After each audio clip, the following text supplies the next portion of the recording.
सभी को परमात्मा का मार्ग अगर हमें नहीं मिलता तो हम इसी कंडीशन पर पहुंच गए थे कि हमें आत्महत्या करनी पड़ती। अगर संत रामपाल जी महाराज का ज्ञान नहीं मिलता हमें तो हमें अपने हाथों से ही आत्महत्या करनी पड़ती। ऐसी कंडीशन हो गई थी हमारी। और हमारी गरीबी के कारण ना तो हमारे गांव वालों ने सपोर्ट किया कभी, और ना तो हमारे रिश्तेदारों ने कोई सपोर्ट किया। और जिस समाज को हम लेकर जी रहे थे, वो समाज जो समाज कभी एक गिलास पानी की नहीं पूछता, उस समाज को लेकर जी रहे थे। लोक लाज मर्यादा जगत की, जो कोई तोड़ तृण जो तोड़ भगावे, सो कोई राम भगत गति का पावे। परमात्मा कहते हैं जो ये लोक लाज मर्यादा जगत की, जो कोई तोड़ भगावे, सो कोई राम भगत गति पावे।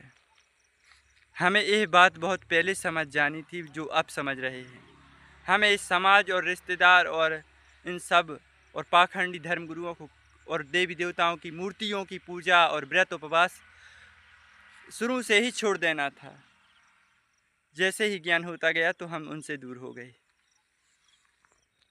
एक दोहा और है कबीर साहब का कि कबीर कामी क्रोधी लालची, इनसे भक्ति ना होए। भक्ति करे कोई कुल में एक सूरमा, जो जाति और वर्ण कुल खोए। परमात्मा कहते हैं कि जाति वर्ण कुल खोए, मतलब कुल को भी खोवे और जाति को भी खोवे और समाज रिश्तेदार और अपनी सब रीति रिवाज पाखंड अंधविश्वास को भी खोवे, वो ही भक्त बन सकता है।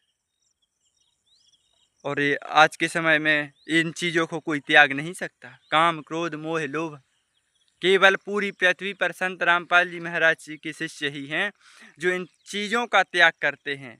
काम क्रोध लोभ मोह अहंकार घमंड, पैसे का धन, थोड़ी सी संपत्ति या थोड़ा सा भी पद मिल जाए, सरपंच मंत्री प्रधानमंत्री, तो उसको घमंड में वो फूला नहीं समाता। और हमारे संत रामपाल जी महाराज कहते कितना भी करोड़पति इंद्र के समान राजा हो तो उससे कोई उम्मीद नहीं रखना और उसके घर कभी पानी नहीं पीना। अपने संत साधु स्वभाव में रहना है, जैसे राखे परमात्मा वैसे रहना है। अपनी मेहनत करना है और मेहनत का खाना है, हराम का एक दाना भी नहीं खाना है। इस ज्ञान से पता चला कि जीवन कैसे जीना है।